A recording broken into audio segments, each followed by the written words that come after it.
Mic check 1 2. So will collecting get easier in 2025? I really think that's going to depend on what you're hunting for, because things change year over year over year and the interests change a lot. Now, I want to say about a year to 2 years ago, GameCube was at, I feel like, its peak. It's not to say that GameCube still isn't hot now, but GameCube was hotter than it had ever been, with YouTubers doing GameCube collecting challenges and, all this, just a lot of this hype around GameCube games before a lot of these games were re-released. There was so much hype around the GameCube that touching GameCube just felt impossible because the prices were crazy.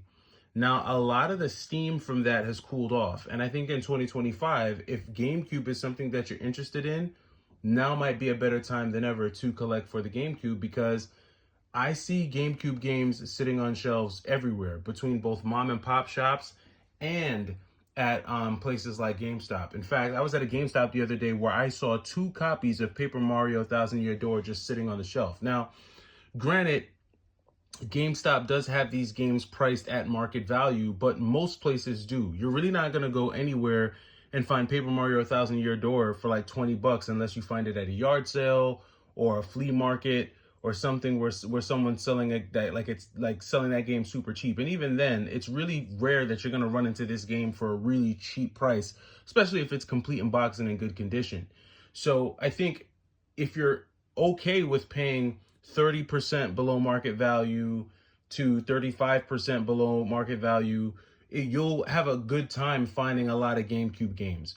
If you're going out there hoping to find, rare GameCube games or highly sought after GameCube games for $10, then just quit collecting right now, because the amount of time it's going to take you, the time value lost in trying to find that type of a deal, you could have bought an entire collection of video games at that point. So I think in 2025, it's really going to depend on what you're looking for. 2024 to me was all about Gen 6. No matter where I went, the majority of the games that I picked up in 2024 were Gen 6 games. And when I say Gen 6, I'm talking GameCube, PlayStation 2, a little bit of Dreamcast, and surprisingly enough, the original Xbox. And it's funny, here goes a lot of the games that I picked up for the original Xbox. In fact, this year, it wasn't until like the last couple months of this year that I actually started collecting for the original Xbox. And it was basically because I found like a brand new Xbox. This Xbox that I picked up was in like new condition. There wasn't a speck of dust on the inside of the Xbox. It powers right up, no issues at all. And so far, I've built a small collection of Xbox games. These are all the Xbox original games that I have in my collection right now. And to be quite honest with you, I'm only focusing on picking up like games for the Xbox that are exclusive to the Xbox. It doesn't make sense for me to pick up original Xbox games that I already have on the PlayStation 2 or that I have on the GameCube. It just doesn't make sense. So I'm really just going after certain titles. Obviously, you're probably looking at the Marvel vs. Capcom 2 and you're saying, well, Y2K, you have Marvel vs. Capcom 2 on the Dreamcast, on the PlayStation 2, and on the Switch, and on the PlayStation 4. Why would you get it on the Xbox? Well, that's because Marvel vs. Capcom 2 is my favorite game of all time. That's my favorite game ever. So I'm going to get that game in every format I possibly can because I just love that game. But outside of that, I'm really just focusing on games that are original Xbox exclusives, just so that I can contain the amount of games that I collect, and I don't go crazy just trying to collect a bunch of original Xbox games. But this year has been a really big year when it comes to Gen 6, and it's because there was so much Gen 6 out there to find. I kept running into so many Gen 6 games, like I said, both in mom and pop shops and thrift stores and at GameStop. I mean, this is the mom and pop shop pile, this is the GameStop pile, and if you go through here, I'm talking Teenage Mutant Ninja Turtles, Kirby's Air Ride, Pokemon Gale of Darkness, Beautiful Joe, The Tales of the Abyss, Brotherhood of Steel. Some really rare games. Like, I've never heard of Brotherhood of Steel on the PlayStation 2, and I found that at GameStop. Gale of Darkness, Shadow Hearts, Parappa the Rapper 2. GameStop had a lot of good stuff. And then even at the mom and pop shops, the difference is that all of these were trade. So I never really came out of pocket for any of these games, which I guess is the difference between like mom and pop shopping versus GameStop. But even when it comes to GameStop, a lot of these games I got for an average of 35 to 40% off. So that's great. I mean, if you can get a $225 game for $112 or $115, that's great. If you could pick up a game that's normally $120, $140 for $65, to me, that's a deal. I think that's a steal, and it's a better steal than I'm going to find outside of like a yard sale or randomly finding it at like Goodwill or a pawn shop. And then when it comes to the trades, I mean, I found some really quality games at mom and pop shops too. So I feel like this is kind of just an indicator of where we're at in terms of the cycle of nostalgia, right? Like Gen 6, this was like the Gen 6 wave that we're in, and maybe next year and the year after we'll be in that Gen 7 wave of nostalgia. That's when like the 360, I know like this was a big year for the 360 with them closing the store and everything like that.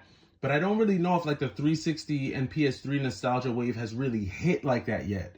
If I'm wrong, let me know down in the comments, but I just don't get that vibe. I feel like the 360 and the PS3 nostalgia wave will really hit next year. And then, you know, after that, we're looking at PS4 nostalgia, which probably won't happen until like 2030 or so. So it's just really dependent, like I said, on what you're looking for in 2025. Now, I do think it's going to be harder in some regards to find physical, mainly because like in the case of GameStop, they're going to be closing a lot of stores next year. They've already closed like 300 stores, but they're not profitable. They're losing money. And this whole retro thing, I think, was one of their many last ditch efforts to kind of stimulate some revenue. They're buying graded sports cards. They're buying Pokemon cards. They're selling action figures. They're really into pops. GameStop is doing any and everything they can to remain a viable business right now.